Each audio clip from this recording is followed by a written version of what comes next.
할렐루야. 네. 오늘 추석 명절이시죠? 예. 오늘 출타를 많이 우리 성도님께서 하신 것 같습니다. 이번 추석은 보니까 연휴가 깁니다. 얘기 들어보니까 아마 화요일 날도 직장들은 쉬어서 수요일까지 연휴가 계속 되어지는 것 같습니다. 아무튼 오시는 발걸음 또 가는 발걸음 안전하게 오실 수 있도록 계속 기도를 하도록 하겠습니다. 자, 우리가 추석을 하면 제일 먼저 떠오르는 것이 풍성함 아니겠습니까? 그리고 지난 시간 어떤 노동에 의해서 무언가를 거둬들이는 그런 때죠.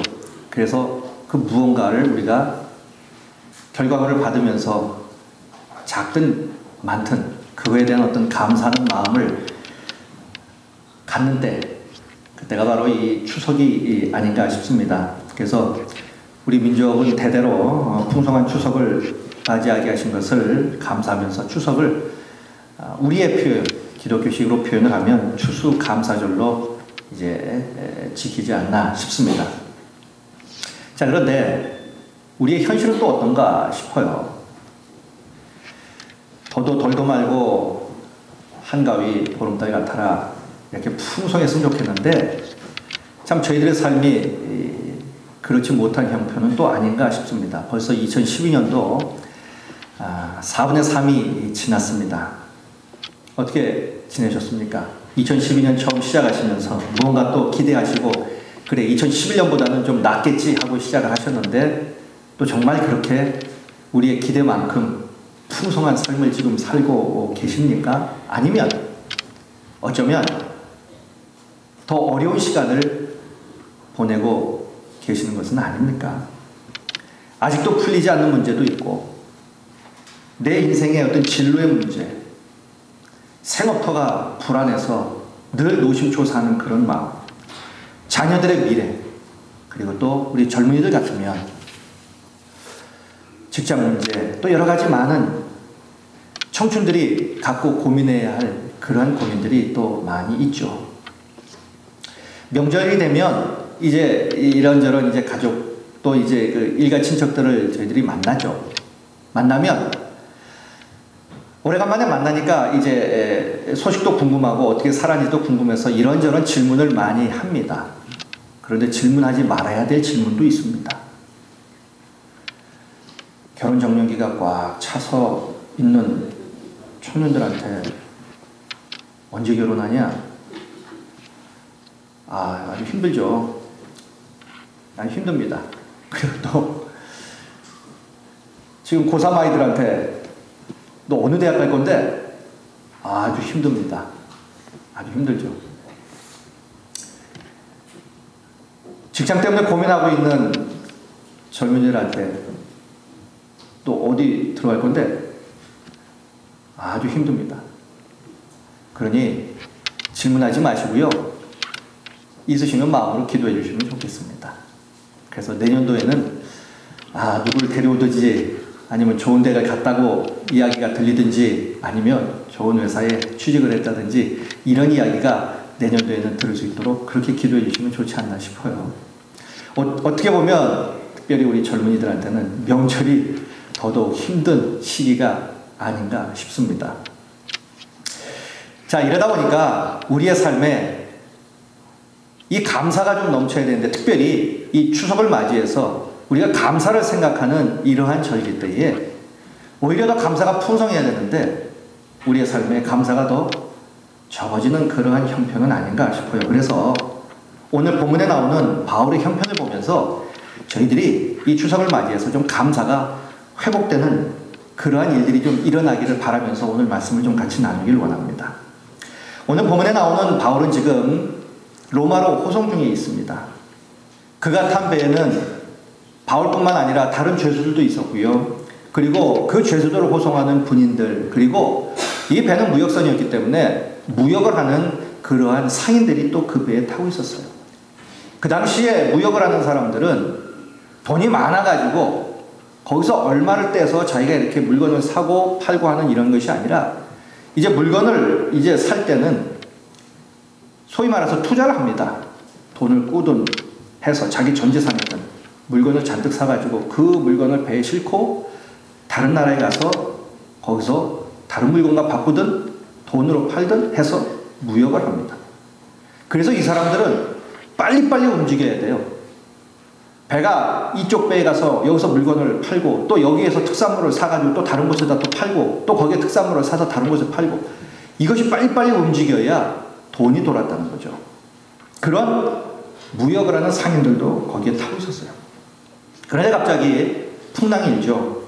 파산 직전에 놓입니다. 사도행전의 27장에 나오는 그 표현 그대로 보면 광풍이 대작합니다. 풍랑이 극심합니다. 살 여명이 다 끊어졌다. 이렇게까지 표현을 하고 있습니다. 살 소망이 없어졌다는 것이겠죠. 그야말로 생과 사의 갈림길에 놓이게 되었습니다. 그리고 이러한 풍랑 때문에 살려고 하다 보니까 제가 조금 전에 말씀드렸던 이 무역하는 사람들, 이 사람들이 자기 전 재산을 다 털어서 물건을 사서 배에 실었는데 살려고 하다 보니까 그 물건을 다 바닷속에 던집니다. 배를 가볍게 해야 살 수 있거든요. 뿐만 아니라 배를 움직이는 배의 기구들 그것마저도 전부 다 바닷속에 집어 던져버립니다. 이제는 배가 사람의 힘으로는 왼쪽으로든 오른쪽이든 움직일 수 없는 그러한 상황에 놓이게 됩니다. 사람의 힘으로서는 배를 움직일 수 없는 그런 상황에 놓이게 되어버렸어요. 이제 배는 사람의 손을 떠나버린 거예요. 이러기를 무려 14일간이나 계속됩니다. 배 타보셨죠? 이 풍랑이 일면은 이게 보통 힘든 게 아닙니다. 이 멀미부터 시작해서 엄청나게 괴롭죠. 1시간 이상 타는 것조차도 너무 힘든 것이 배입니다. 14일 동안 지금 이 사람들은 생과 사를 넘나드는 지금 이 상황 속에 있어요. 자, 그런데 이러한 생족과 같은 이 고난의 현장에서 한 조각의 마른 떡을 들고 하나님께 감사를 드리는 한 사람이 있습니다. 바울이죠. 절대절명의 위기 가운데서 하나님을 찾고 하나님께 지금 감사를 드리고 있습니다. 한 조각의 마른 떡이다. 질로 보나 양으로 보나 실로 보잘것없는 것입니다. 그러나 그 보잘것없는 한 조각의 그 마른 떡을 들고 하나님께 지금 감사하고 있는 거예요.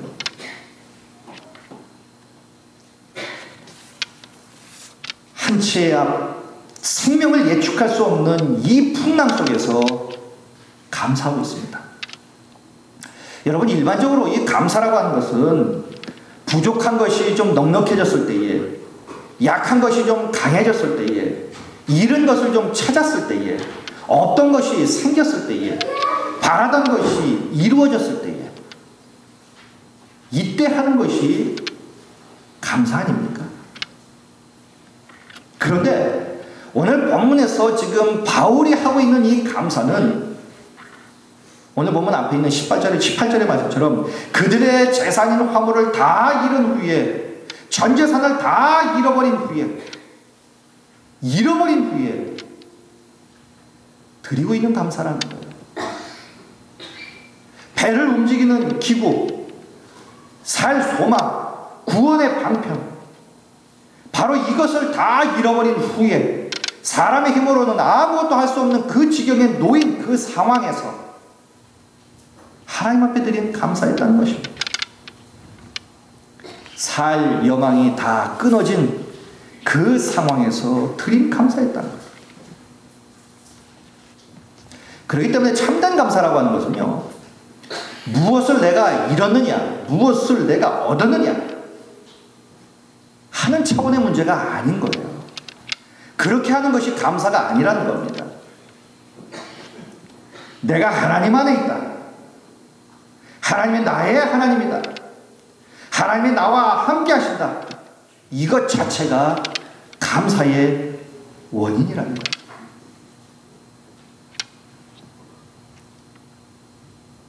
이럴 때에 어떤 상황에서도 감사를 할 수 있는 것, 이것이 참된 감사라는 거예요.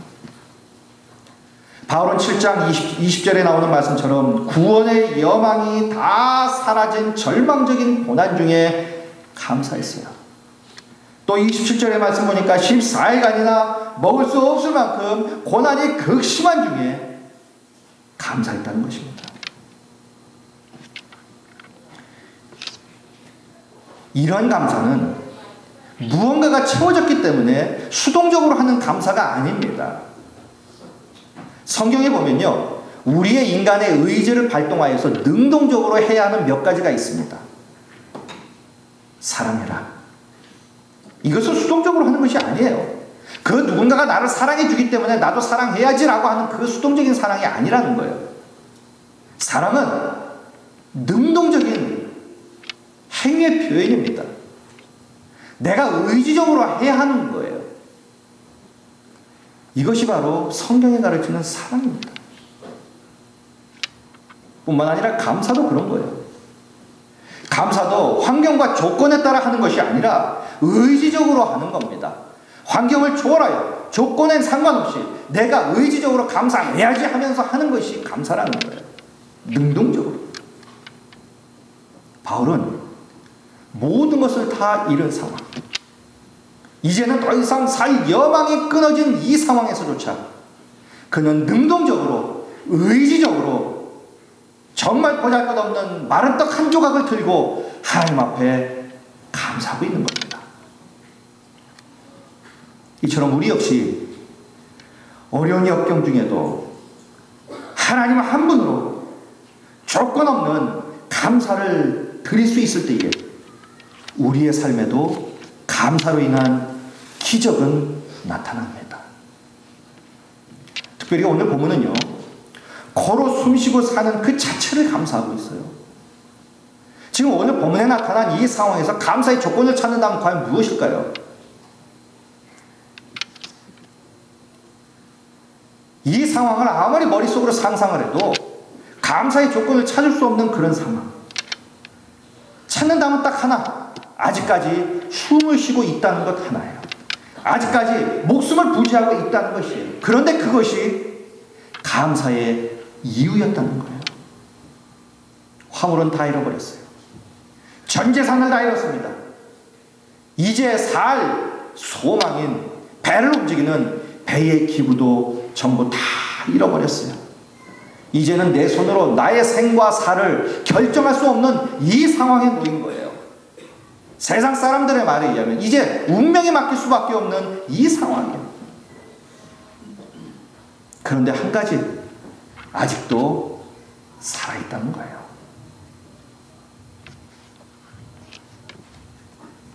천하보다 귀한 목숨을 잃지 아니한 것이 감사의 이유였어요. 이처럼 그리스도인의 감사라고 하는 것은 구원 얻은 생명을 감사하는 겁니다. 오늘도 하루 눈을 뜨셨죠? 오늘 하루 침상에서 눈을 뜨시며 어떤 마음으로 오늘 하루 침상에서 일어나셨습니까? 오늘도 나에게 생명을 주신 하나님 감사합니다. 이런 고백을 지금까지 수없이 많은 잠을 주무시고 일어나셨음에도 몇 번이나 해보셨습니까? 정말 생과 사를 넘나드는 사람에게 있어서는요, 오늘 눈을 뜨고 오늘 하루를 시작한다는 것이 이것처럼 큰 감사가 없습니다. 안 그렇겠습니까? 구원이 정말 우리 인생에 사람들에게 있어서 가장 소중한 하나님의 선물이라고 우리가 여긴다고 한다면 구원 얻은 생명을 내가 소유하고 있다는 것에 감사하는 것은 그리스도인의 당연한 감사가 아니겠습니까? 그래서 우리 인생의 최고의 추수는 내 영혼이 천국으로 추수된 거예요. 다시 말씀드리면 내 생애의 최고의 추수는 예수를 얻은 것이고 신앙을 얻은 것이고 하나님의 나라를 얻은 것 아니겠습니까? 이것이 다른 것 다 둘째치더라도 우리의 감사의 첫 번째 조건이 되어야 되지 않을까요? 하나님 한 분만으로 감사할 수 있다는 것. 이것이 그리스도인이 할 수 있는 감사 아니겠습니까? 어느 분이 대장암으로 고생한 이야기를 들은 적이 있어요. 대장에 암이 생겨서 너무 늦게 발견을 했습니다. 3분의 1을 잘라냈어요. 대수술을 했죠. 그런데 얼마 못 가서 이 암세포가 위에까지 또 전이가 되었어요. 다시 입원을 했고 위를 또 3분의 2를 또 떼내는 수술을 했습니다. 그런데 그것으로 해결이 되지 않았어요. 점점 암세포가 온몸에 퍼지게 됐습니다. 이젠 더 이상 손을 쓸 수 없는 그런 상황이었어요. 극심한 고통이 밀려옵니다. 하루하루 1초 1초가 고통 없이 지낼 수 없는 그런 상황. 너무 이것이 고통스럽다 보니까 이제 극약 처방을 하는 거죠. 몰핀을 맞습니다. 한 번 맞으면 그래도 처음에는 6시간 정도는 고통 없이 지냈어요. 근데 이것도 맞다 보니까 시간이 점점점 짧아지는 겁니다.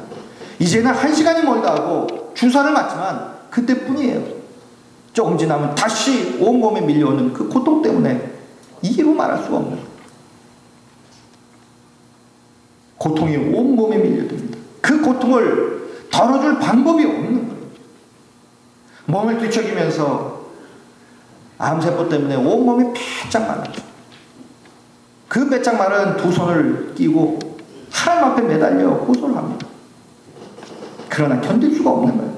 그런데 이분에게는 그것보다 더 고통스러운 일이 있는데 그것은 이제 겨우 초등학교 다니는 두 딸이 있는 거예요.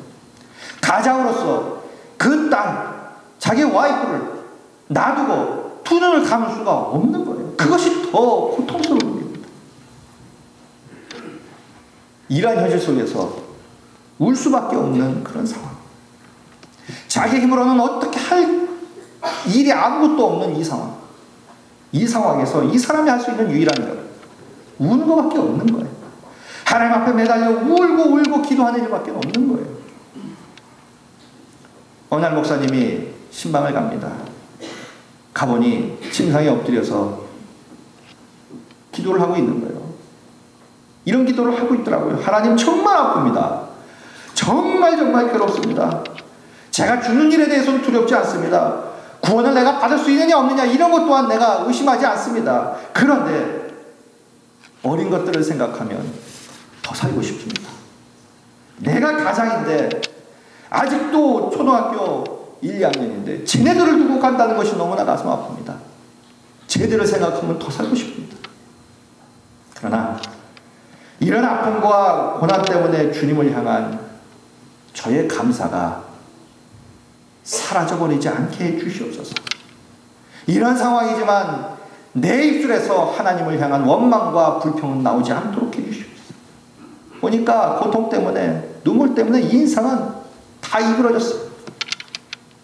그런데 정말 그 상황에서도 그분이 드린 그 감사야말로 진정 하나님이 받으실 만한 감사가 아니냐. 목사님이 물었습니다.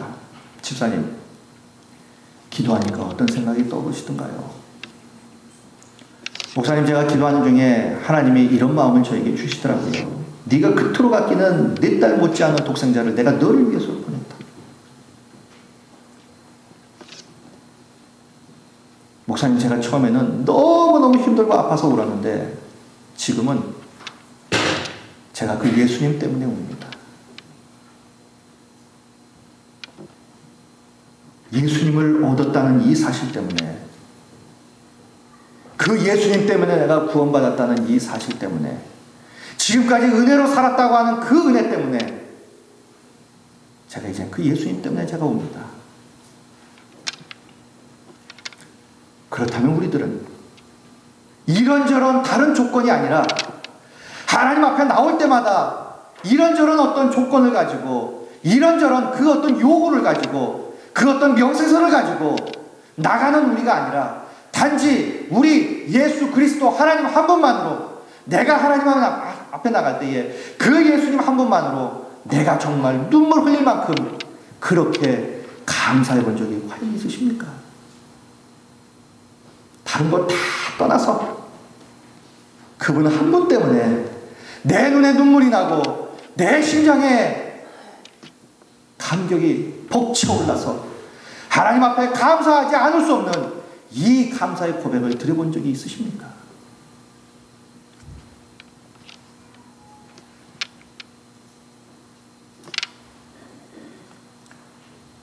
예수 믿고 감사하지 않는 것, 여러분 다른 게 기적이 아니라 이게 기적이에요. 예수 믿고 기뻐하지 않는 것, 이게 기적입니다. 예수 믿고 헌신하지 아니하고 예수 믿고 충성하지 않는 것, 이게 기적이에요. 바울은 한 조각의 떡이나마 먹을 수 있다는 사실 그 하나만으로 그 풍랑 속에서 감사하고 있는 겁니다.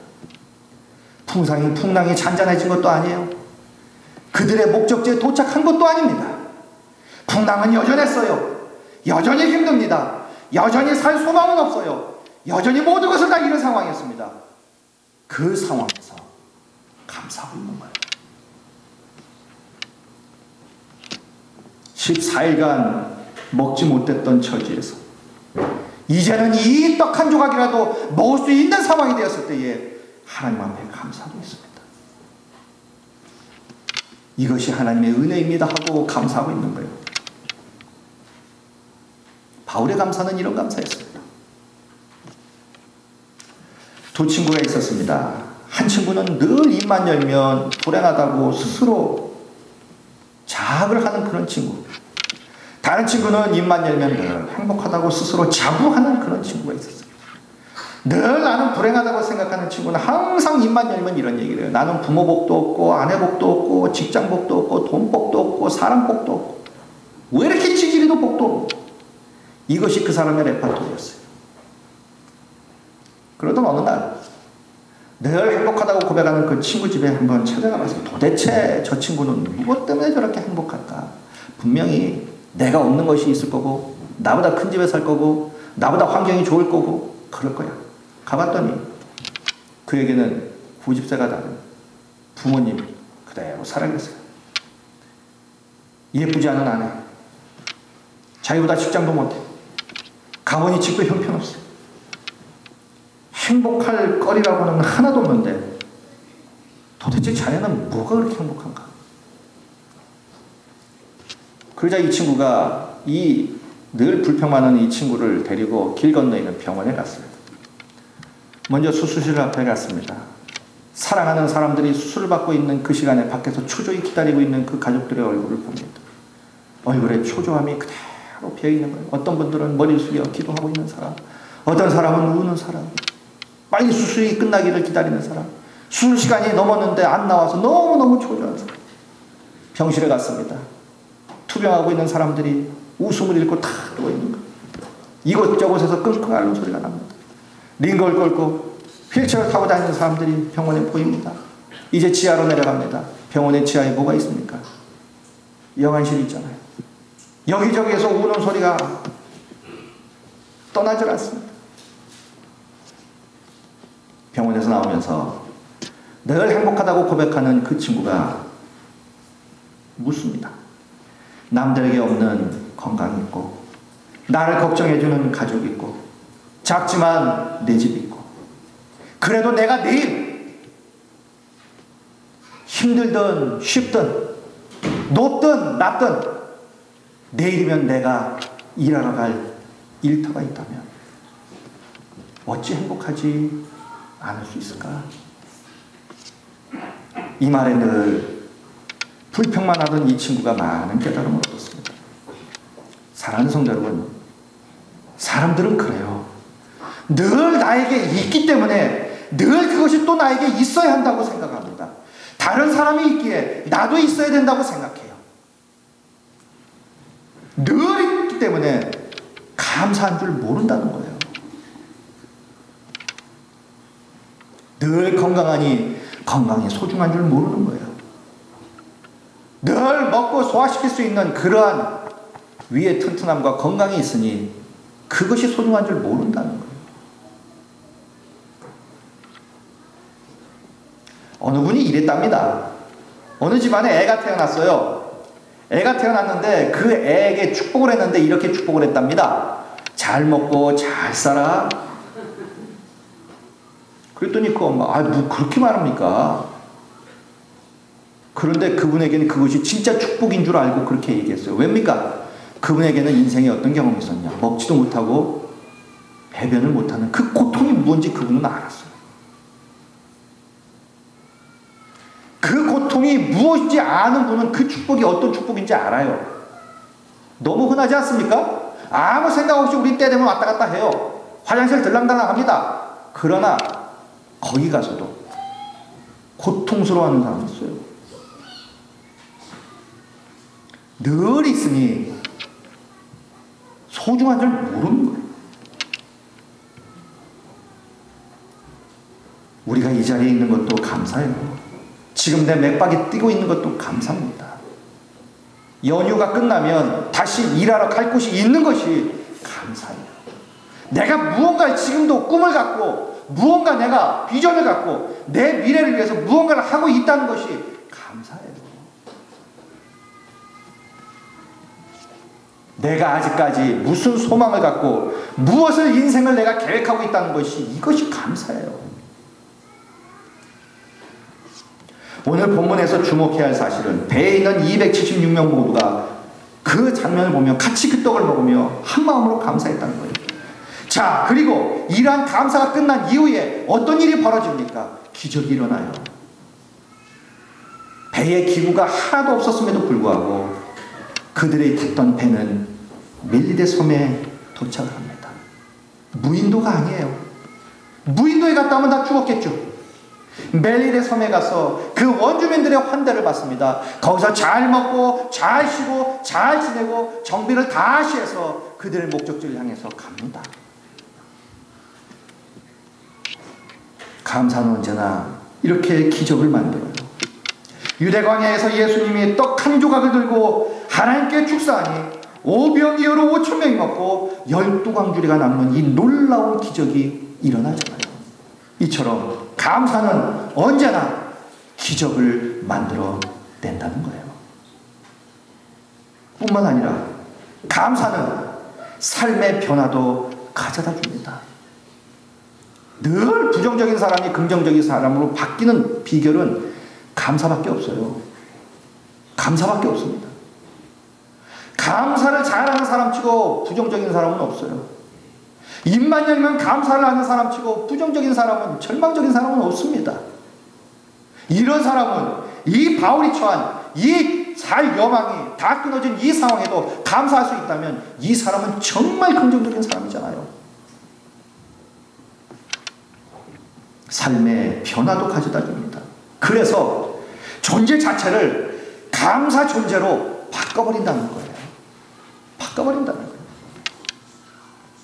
뿐만 아니라 감사에는 환경을 변화시키는 능력도 있어요. 우리가 잘 아시다시피 사도행전 16장에 보면 바울과 실라가 빌립보에서 전도하다가 감옥에 갇히죠. 매를 맞고 옥에 갇히죠. 원망하지 않습니다. 감사의 기도를 드립니다. 그때에 옥토가 흔들리고 쇠사슬이 끊어지고 옥문이 열리지 않습니까? 이 사건이 무엇을 말해줍니까? 모든 일을 우리를 향하신 하나님의 뜻으로 믿고 어떤 환경에서도 감사할 때 모든 악조건의 환경이 변해서 축복의 환경으로 되더라는 거예요. 감사로 환경도 변하더라는 겁니다. 여러분 혹시 지금 진퇴양난에 놓여져 있지 않습니까? 혹시 어려움 중에 어떻게 해야 할지 모르는 상황, 내 이 문제를 어떻게 돌파해야 될지 암담하십니까? 오늘 이 시간 이후 이 한 가지만 잘해보십시오. 감사를 잘해보십시오. 진심으로 감사하려고 해보십시오. 입만 열면 감사를 고백해보십시오. 어떤 상황에서도 오직 감사만 생각해보십시오. 분명 악조건이 호조건으로 바뀌어지는 역사가 분명히 있게 될 것입니다. 감사하는 것에서는 반드시 풍성한 축복이 있게 될 줄로 믿습니다. 그러기에 하나님께 힘껏 감사를 드릴 때에 하나님께 감사드릴 조건이 더 많이 생기는 역사가 있게 될 줄로 믿습니다.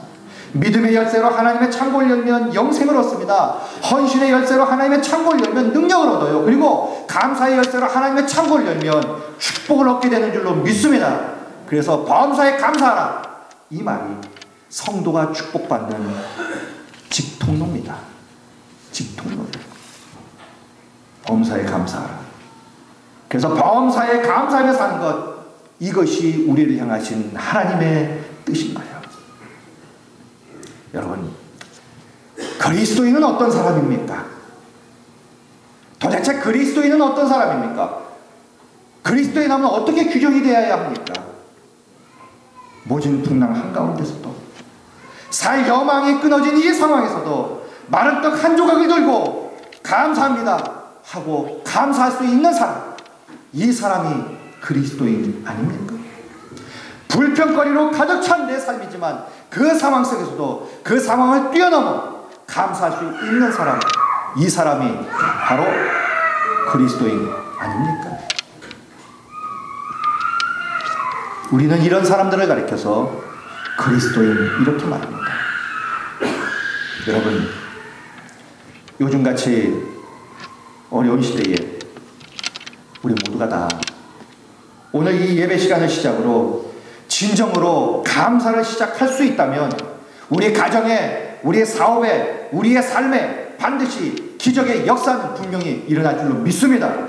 그러기에 우리의 능력이 무엇입니까? 우리의 능력은 감사입니다. 그래서 감사는 기적을 낳는 놀라운 능력이 됩니다.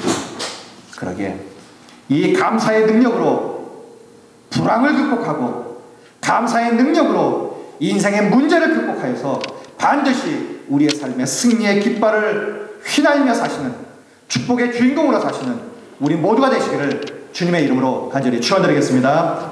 기도하시겠습니다.